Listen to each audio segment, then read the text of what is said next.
merienda tayo, mga idol.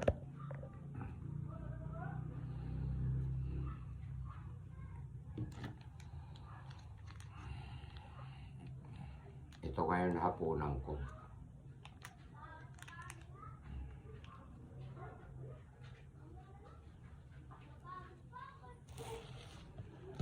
Busog yung mga aso ko, mga idol. Marami akong nahinging excuse nito. Pagkain nila.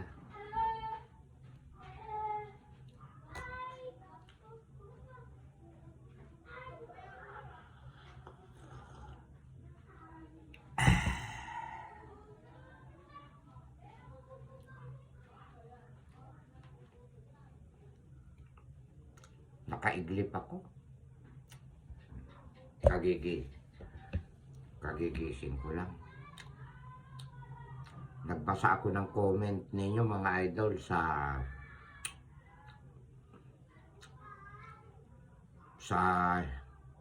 kinuha ko na 10. Yung sabi ko, yung video ko na 10 kami.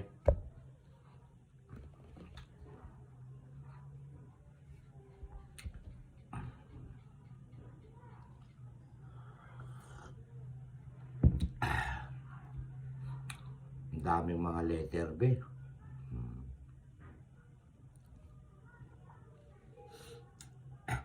Meron ding letter B na kwan kapag marami sila. Nakakatulong din pala sila sa creator. Ang laki po ng earnings nung videos ko na yun. Thank you sa inyo, mga idol ko rin kayo na mga letter B. Sama-sama tayo sa social media talaga.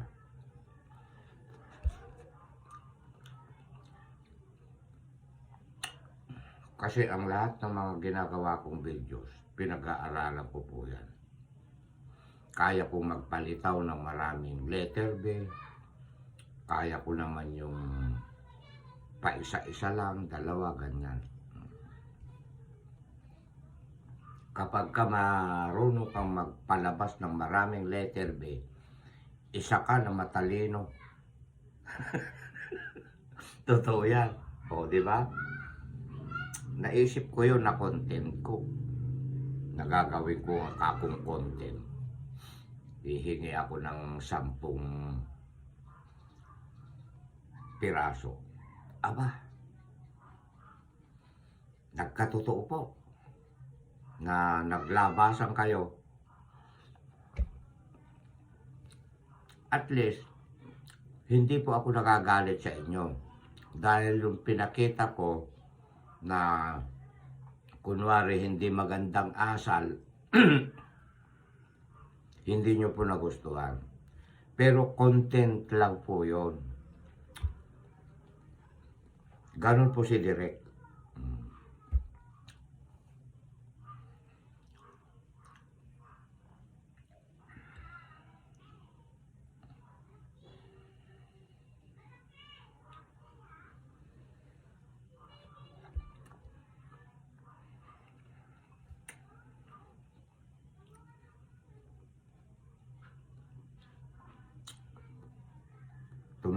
Tumataas ng kanyang earnings nung videos ko na yun, mga idol.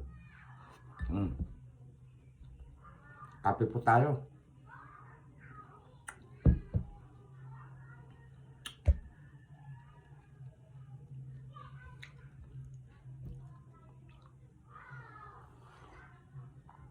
Ako nagsaing ng bigas doon sa birthday yan. 2 salang ng talyasi.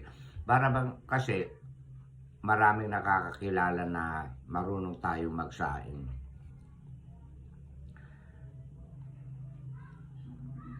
Kaya pagka nakikita ako noon, hindi pa uso ang Facebook, FB Reels, talagang kinukumbida nila ako na nagsasaing ako. Hanggang sa Tarlac, ayan. Nag-birthday yung asawa ng pinsan ko ron, si Carmen Fernandez Gaddaw, birthday ng kanyang asawa. Yung unang salang, iba ang nagluto. Nakusil sa Ilocano. Hindi parehas. Mayroong nainin, mayroong nakusel. Sabi ko, marunong akong magluto. Sabi ko, sige nga, ikaw nga magsalang sa isang talyase. O, ayun. Maganda. Tapos, yung tutong, kanina doon, kinuha ko, tsaka yung mga tira-tira ng mga bata, matatanda na hindi naubos, hiningi ko na, pinakain ko sa aso ko. Sa lahat po ng mga lumitaw na letter B ko, sa in-upload ko na yun na 10 kami. Thank you very much po. Nilalagyan ni Boss M ng dollar. Papalakpakan ko yung mga letter B. Yung mga letter B na yan, mahalin din natin mga kapwa ko creator. Dahil isa sila na nagpapasikat sa isang mga creator o kaya vlogger. Ayan. I love you all. Ikat mo na, direct.